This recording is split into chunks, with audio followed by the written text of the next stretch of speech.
Voilà, on m'a demandé de lancer le sujet en me positionnant sur mon métier, donc je vais me présenter, comme ça vous comprendrez mon métier. Certains d'entre vous me connaissent quand même, étant dans la mobilité depuis toujours, en fait, depuis que je fais de la carrière professionnelle. Voilà. Donc je m'appelle Jean-Pierre Farandou, je suis président d'un groupe de transport public qui s'appelle Keolis. Keolis, qu'est-ce qu'on fait comme métier?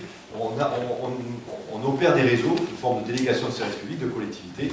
Et donc, nous sommes des gens qui opérons des réseaux de bus, de tramways, de métro, de trains, pas en France, ça c'est notre actionnaire principal, SNCF, qui s'en occupe, mais on s'occupe du train en Europe ou dans le monde, voilà, et puis d'autres types de services, parce que comme tous les autres, on a bien vu que la mobilité prenait des formes de plus en plus diverses en matière de services. Donc on fait du vélo en service, on fait des navettes fluviales, on commence à faire du VTC collectif, enfin bref.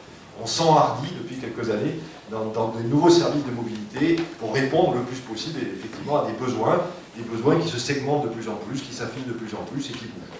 Voilà, donc je suis un acteur finalement du sujet, je suis un praticien du sujet, mais dans un cadre souvent donné par des collectivités. Donc on verra d'ailleurs que les collectivités sont un acteur important pour tenter de résoudre ce problème posé qui est comment est-ce qu'on peut organiser la mobilité dans ces zones de densité moyenne. Voilà.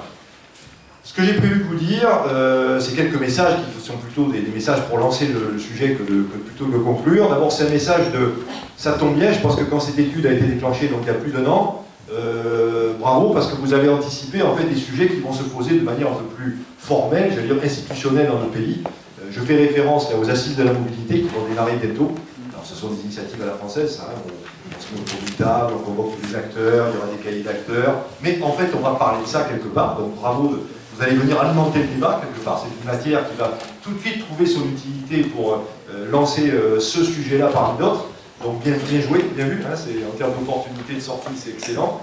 D'autant plus que quand on croise les assises de la mobilité avec la feuille de route de la ministre déléguée au transport, d'ailleurs nous sommes très fiers, ça faisait longtemps dans ce pays, la France, qu'on n'avait pas eu un ou une ministre déléguée au transport, donc on a souvent eu des secrétaires d'État, donc on n'a rien contre eux, contre les personnes, mais ça illustrait mal l'importance donnée par le gouvernement de notre pays à ces sujets absolument centraux. Donc nous avons une ministre déléguée au transport, et dans sa feuille de route qui est publique, je pense que certains d'entre vous là aussi l'ont lu, hein, c'est pas un secret, je pense que son directeur de cabinet qui sera là tout à l'heure en parlera, on voit bien les deux grands sujets qu'on va traiter, que sont la desserte, alors plus largement, des zones qui sont considérées comme un peu délaissées en matière de mobilité, dont le périurbain en fait partie à coup sûr, mais je pense qu'il pense au rural aussi, et là encore la frontière entre le rural et le périurbain, la zone de moyenne densité n'est pas complètement nette. On voit bien qu'il y a ce souci de dire en gros, les grandes villes, on se plaint tout le temps dans les grandes villes, mais au moins on a des réponses. Et les initiatives d'ailleurs se prennent de plus en plus dans les grandes villes, donc il y a peut-être des sujets spécifiques aux grandes villes, mais il se passe des choses, alors que les autres territoires, moyenne densité, faible densité, là il y a des sujets, et on voit bien qu'il y a une entrée politique, elle a été citée dans l'introduction de Jean-Marc, effectivement. Voilà, c'est pas complètement neutre dans des postures politiques, il y a des enjeux politiques de rattraper ces populations et de leur montrer qu'on ne les a pas oubliées quelque part. Voilà, donc ça, Et deuxièmement, bien sûr, et là la ministre connaît son sujet, c'est la transition énergétique. On voit bien que ces solutions-là, en plus, il faut les apporter avec le souci de l'impact écologique de ces solutions. Donc franchement, bien joué. On est en plein du sujet qui va être posé par les pouvoirs publics. Deuxièmement, humilité. Alors je ne veux pas anticiper sur l'étude. Nous avons, nous les opérateurs, des choses à faire, mais on verra, et c'est certainement un enseignement de l'étude, qu'on a une part à faire, mais il y a d'autres sujets tout aussi, même bien plus impactants sur le système, qui vont être mis en avant. En tout cas, c'est holistique, c'est holistique, c'est un système, tout est dans tout. Le transport public au sens large, mais bien évidemment, on n'est pas le seul. Et au-delà de ça, d'ailleurs, on y reviendra, je pense que c'est un changement de comportement. Et moi, ce qui me frappe, c'est que la solution, elle passe par un changement de comportement, qui n'est jamais le plus simple à obtenir. Hein. Ce comportement, on ne peut pas l'obliger. Il faut donc convaincre, et pour convaincre, il faut des propositions, il faut de la pédagogie, il faut de l'éducation. On a un sacré chantier devant nous pour obtenir ce changement de comportement. Voilà, ça me frappe. Troisième point, troisième message.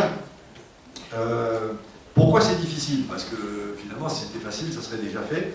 C'est difficile parce que on a plusieurs problèmes qui s'additionnent. D'abord, la voiture, la bête voiture, notre voiture, la voiture telle qu'on la connaît, avec son grand moteur thermique, elle répond à beaucoup de critères. D'abord, elle permet une forme d'autonomie. Dans ces territoires, je pars avec ma voiture quand je veux. Forme de liberté, forme d'autonomie. À l'inverse, dès qu'on tombe sur des solutions organisées, il y a des contraintes qui arrivent.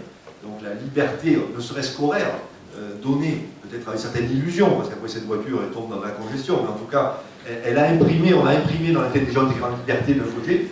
Deuxièmement, même si ça change avec les jeunes générations, il y a des effets d'hystérésis, les générations plus anciennes, de l'espace qui est le vôtre, hein, que vous conditionnez comme vous voulez. Troisièmement, il ne faut pas négliger quand même le toujours très actif marketing des constructeurs automobiles. Il suffit de regarder les pubs à la télé, vous avez la moitié, c'est pour des marques automobiles. Donc, un traquage publicitaire, voilà, il fait quand même son effet, et qu'on le veuille ou non, il conditionne quelque part le consommateur. Hein, on crée toujours l'envie d'acheter des voitures neuves ou d'occasion. Voilà, donc tout ça fait que ne nous leurrons pas sur la difficulté. Elle est réelle, et on a beaucoup de choses à faire. Mais ce sujet du comportement sera clé. Quatrième difficulté, c'est qu'aujourd'hui, ce sujet, comme il n'est pas marchand, c'est-à-dire qu'il n'y a pas de solution autre que la voiture qui fasse que l'argent payé par l'usager paye les coûts, il est donc délégué aux collectivités au sens large. Et là, on dit que ces braves collectivités, elles ont un problème. D'abord, elles ne sont pas organisées par rapport au sujet. Et là-dessus, d'ailleurs, la réforme territoriale récente avec ces grandes régions, elle doit être questionnée, parce que je ne suis pas sûr que le siège des grandes régions soit pas un peu éloigné des territoires qui seront quand même demain les cadres de solution, les bassins de vie, quoi, hein, les fameux bassins de vie, les fameux pays, qui sont les lieux naturels finalement de mobilité du quotidien. En fait, on va pas quand on habite dans une région, si j'habite à Pau, par exemple, hein, moi je suis d'origine béarnaise, je ne vais pas à Bordeaux tous les jours. Voilà. Par contre, les gens qui habitent dans la région de Pau, ils vont peut-être à Pau tous les jours. Donc on voit bien que le cadre de solution, c'est peut-être pas à Bordeaux qu'on va le trouver, quoi, hein. En tout cas, c'est pas une solution de nature régionale, et en plus des grandes régionales qui sont le cadre de solution. On voit bien qu'aujourd'hui, notre découpage territorial en termes de gouvernance de collectivité, il est peut-être une partie de la difficulté, en tout cas on a peut-être obligé de ce côté-là, et donc il va falloir inventer les cadres de gouvernance publique qui vont être les cadres de solution. Voilà, donc voilà pourquoi c'est difficile. Et enfin, nous ne nous l'aurons pas aussi sur c'est pas nouveau, mais ça s'aggrave, il y a une tension économique forte d'argent public des collectivités, qui fait qu'elles font ce qu'elles peuvent, ces braves collectivités. Je sais pas, c'est des élus locaux parmi nous, mais en tout cas, je me mets à votre place, s'il y en a, c'est pas simple, parce que vous n'avez pas beaucoup de ressources, vous faites au mieux. Mais quand on fait au mieux, on fait pas assez. C'est-à-dire, vous avez une malheureuse ligne de bus ou de car qui va se promener dans le territoire, mais le territoire, il est vaste. Il n'y en a pas assez pour satisfaire les gens. Il y en a déjà trop en matière d'argent public. Et de toute manière, l'efficacité de cette brave ligne, elle est modérée, elle est modeste, puisqu'elle zigzague comme elle peut au milieu des vastes territoires, et donc, elle ne vont pas, sans fréquentation, ne va pas être énorme. Donc, on voit bien qu'aujourd'hui, l'équation n'est pas simple, mais je crois qu'il faut prendre la mesure des éléments de difficulté, parce qu'en fait, pour y arriver, il va falloir trouver des solutions à tous ces sujets. Voilà, hein. Donc ça, c'est pour dire, ouais, on s'attaque à un bon sujet. Bon, une fois qu'on a dit tout ça, est-ce qu'il y a des pistes d'espoir? Oui, quand même. Tout problème a une solution. Dès lors qu'on est un peu optimiste et quand même qu'on approche les problèmes avec un peu de rationalité. Alors nous, les opérateurs, qu'est-ce qu'on peut voir comme solution? Je pense que les initiés de la salle, et je pense qu'il y en a plusieurs, vont pas être complètement surpris, mais on peut confirmer que c'est le cas de solution. D'abord, il faut partager, mutualiser. Voilà, ça c'est clair que pour la voiture, pourquoi pas, ou des solutions automobiles, pourquoi pas, même certainement, dès lors qu'elles sont partagées. Des solutions automobiles ou des véhicules, hein, pas forcément de 3, 4, 5 places, mais des véhicules qui vont se balader dans les territoires, oui, dès lors qu'elles sont partagées. Donc c'est le partage. Vraiment, ça c'est clair. Changement de comportement, le partage. C'est plus moi tout seul dans ma voiture, c'est moi qui accepte de partager une voiture. Dès lors que je bascule là-dedans, il faut que j'accepte quelques contraintes. Mon heure de départ n'est pas forcément à la minute près. Je dois accepter de décaler mon départ de 10 minutes ou de 15 minutes parce voilà, je vais devoir faire un petit effort pour partager. Deuxièmement, en matière d'offres, si moi j'ai une voiture, il faut que je mette ma course au service de tout le monde. Hein. Le covoiturage, ça marche à de l'offre. Donc il faut que moi j'inscrive ma course sur que d'autres pourront l'utiliser pour la partager. Donc, voilà, donc, ça commence, il y a des embryons, mais ça, c'est un premier sujet. Le deuxième sujet, c'est partager ses biens, mutualiser ses biens, parce que ça baisse les coûts, hein, les coûts sont raisonnables, donc ils sont accessibles, mais il faut offrir. Ça ne suffit pas, il faut accroître l'offre, il faut qu'il y ait plus d'offres. Voilà, donc là il faut être imaginatif, et la première idée pour accroître l'offre, c'est la mutualisation. Quand vous regardez un territoire donné, vous avez en fait aujourd'hui, vous avez de l'offre, mais elle est très spécialisée. Vous avez quelques lignes régulières. Bon an, mal an, elles ne sont pas sans rien. Ces territoires, vous avez quelques lignes régulières, mais comme on l'a dit, pas toujours adaptées. On fait ce qu'on peut. Mais il n'y en a pas zéro, il y en a quelques-unes. Vous avez le transport scolaire. Le matin, le soir, vous avez mais il n'y a que les caricaturales, les étudiants, les collégiens, les lycéens qui les empruntent. Ah, bon, peut-être que les gens se disent, tiens, voilà des véhicules qui se promènent dans les territoires, qu'est-ce qu'on pourrait faire? Vous avez les transports sanitaires, bien sûr, les ambulances, on ne peut pas les partager, on ne souhaite à personne. On souhaite à personne de partager les ambulances. Mais vous avez des gens qui ont des problèmes de santé, mais pas handicapants, mais qui doivent avoir des soins tous les jours, tous les 3 jours dans des hôpitaux, qui sont dans des taxis, hein, donc c'est des véhicules qui font des courses dans les territoires et qui rejoignent les centres-villes. Voilà, donc déjà, pour commencer à additionner tout ça, on se rend compte qu'il y a de l'offre qui n'est pas du tout coordonnée, qui dépend de donneurs d'ordre différents. Que, voilà, on dit d'ici là, on commençait à se dire, en mettant tous autour d'une table, est-ce qu'on peut faire mieux? Est-ce qu'on peut mutualiser tout ça? Est-ce qu'on peut coordonner tout ça? Bien sûr, avec le pendant, avec une plateforme d'information, on pourrait informer les gens de ce qui existe, en donnant accès au plus grand nombre à toutes ces offres. Je pense qu'on aurait, sans que ça coûte 1 euro de plus, beaucoup progressé.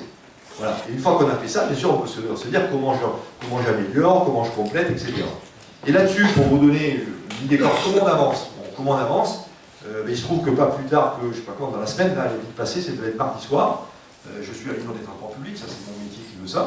On a rencontré la Fédération nationale des transports de voyageurs, qui est la fédération qui chapeaute les transporteurs plutôt dans ces territoires-là, les cars, les PME, etc.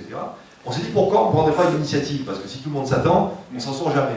Donc voilà l'idée, alors je ne sais pas si on va l'amener au bout, mais en brainstormant voilà, entre nous, un soir, comme ça, on a le droit un peu de lâcher les imaginations, on s'est dit ça serait vachement bien qu'on fasse des pilotes dans les territoires où justement on ferait ça. On prendrait l'initiative, tous les transporteurs de la zone, on se met autour d'une table, on met tout ça en commun, on prend une start-up locale, elle nous fait une plateforme digitale et on démarre. Et on démarre. Et le fait de démarrer va créer un cercle vertueux, on va parler tarifaire, on va parler offre, complément de l'offre, etc., etc. Et ça on peut le faire demain. Voilà, je crois aussi beaucoup, c'est en créant une dynamique et en faisant des essais, des retours et de la discussion qu'on y arrivera. Voilà, donc je pense qu'il faut se lancer, c'est comme ça qu'on progressera. Enfin aussi, bien sûr, mais c'est pas pour demain, donc moi je ne vous le vendrai pas comme la solution de demain. Il y a tout ce qui est autonome, mais il ne faut pas répondre avec ça. Un jour ça viendra, puis dans le paysage, ça peut être un accélérateur, mais il ne faut pas attendre ça, il faut bouger tout de suite, il faut bouger plus vite. Je crois aussi beaucoup à la décentralisation, on en revient à la gouvernance. On a dans ce pays un tissu d'élu local formidable, des élus locaux au pluriel formidables. Moi j'ai confiance dans les élus locaux de notre pays. C'est des gens qui y croient, vous savez, quand vous êtes maire ou conseiller territorial, vous ne faites pas de la politique pour en faire une carrière. Vous en faites parce que vous êtes convaincu que vous pouvez apporter quelque chose à votre territoire, il faut les mettre à bord.